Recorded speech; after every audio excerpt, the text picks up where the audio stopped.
So guys, आज का मेरा आपने देख ही लिया होगा कि मैंने क्या रखा है। आपने देखा ना कि मैंने क्या रखा है। अपना कैप्शन है स्टोरी टाइम।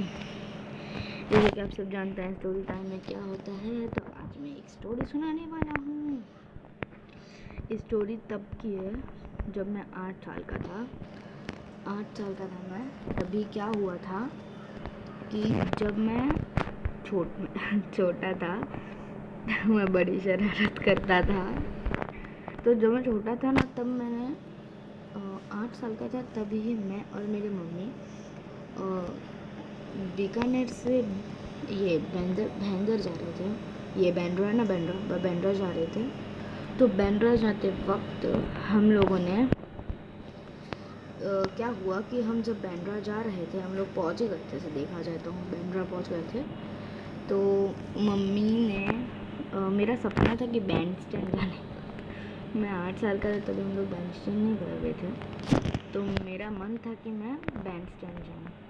तो मैं बैंड स्टैंड जाने के लिए मैंने मतलब बैंड स्टैंड की टिकट कराने के लिए मम्मी को बोला। तो मम्मी ने बोला पहले बैंड्रा का टिकट कराते हैं। तो ठीक है, फिर हम लोग बैंड्रा के लिए हम लोगों ने टिकट करा लिया। हम बैंड्रा के लिए निकल लिए। फिर हम बैंड्रा के पास मतलब बैंड्रा तक पहुँचे। बैंड्रा तक पहुँचते ही फिर मैं मतलब बैंड्रा तक पहुँचने के लिए हम लोगों ने ट्रेन पकड़ी। तो ट्रेन में हुआ यूँ कि ट्रेन में जब मम्मी और मैं जा रहे थे दोनों, पप्पा नहीं थे, पप्पा घर पे थे।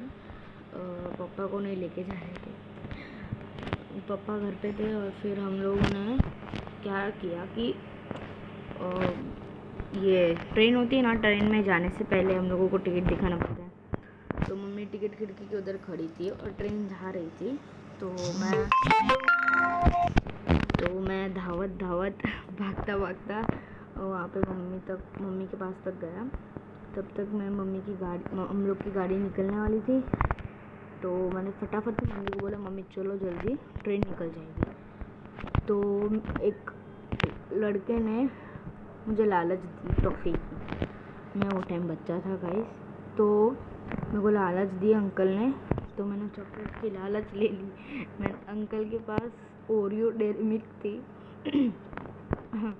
तो मैंने अंकल को बोला, अंकल मेरे को ये दे दो। तो अंकल ने बोला कि इधर आओ। तो मैं अंकल के साथ साथ वहाँ तक गया।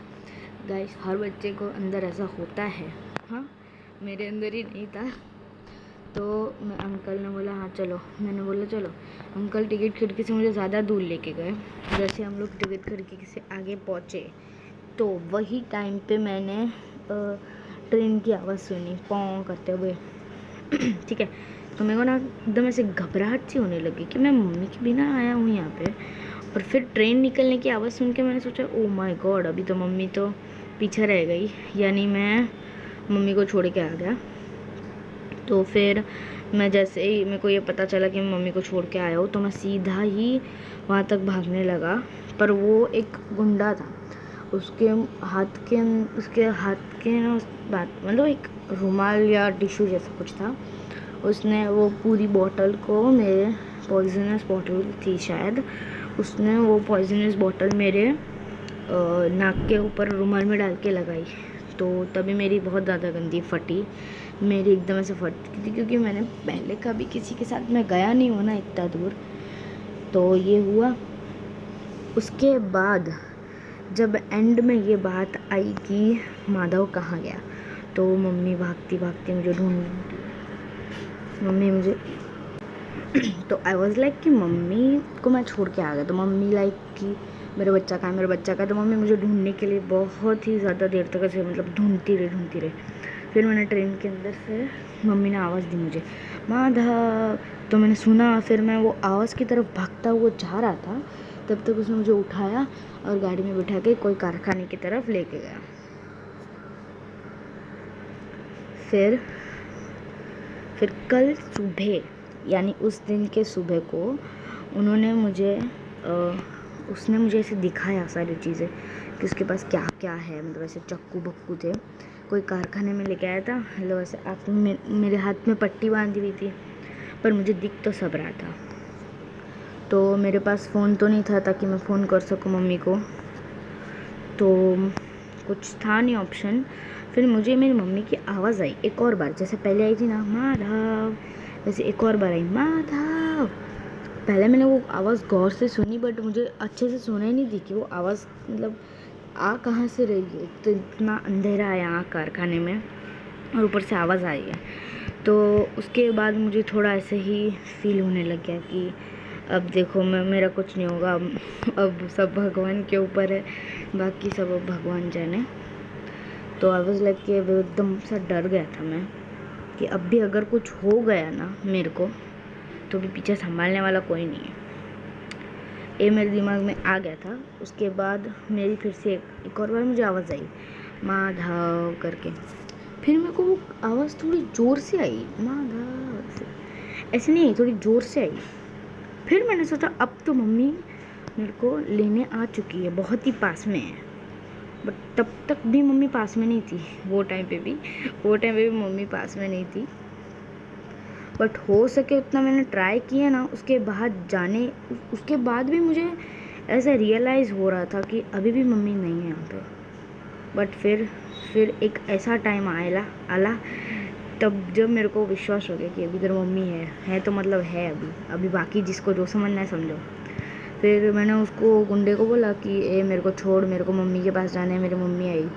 तो बोलता कोई मम्मी नहीं आई तेरी, एक भजाऊँगा ना तेरे को। चक्कू बिक्कू लेके मेरे पास आया। फिर एक जोर से आवाज़ आई ऐसे माधव करके। तो मैंने वो आवाज़ गौर से सुनी और अचानक से मेरे पीछे भन करके कुछ ज़ोरदार का लगा मेरे को। और जैसे ही मुझे कुछ ज़ोरदार का लगा ना, फिर मैंने जैसे ज़ोरदार का लगा ना, मैंने नीचे गिरा। फिर मुझे पता चला, मम्मी ने बोला, एक लात का दिया मम्मी ने और बोला उठ, जल्दी उठ, स्कूल है। गाइस आपको भी ऐसा होगा ना कि मैं कितना फेक आपको ऐसे पागल बना रहा था। गाइस मज़ा आया ना आपको ये सुन के? फ़नी कितनी थी? बहुत फ़नी थी ना? बताओ, सच्ची बताना, फ़नी थी ना बहुत? देखा, I am the funniest one. बाकी चलो, तो आपको अगर स्टोरी सुन के और मेरा बेस देख के मज़ा आया तो चैनल को सब्सक्राइब करो और वीडियो को लाइक करो। ऐसी और स्टोरी टाइम वीडियोस आती रहेंगी, पर अगर आपने सब्सक्राइब नहीं किया तो ऑफ कोर्स आपको दिखने नहीं मिलेगी।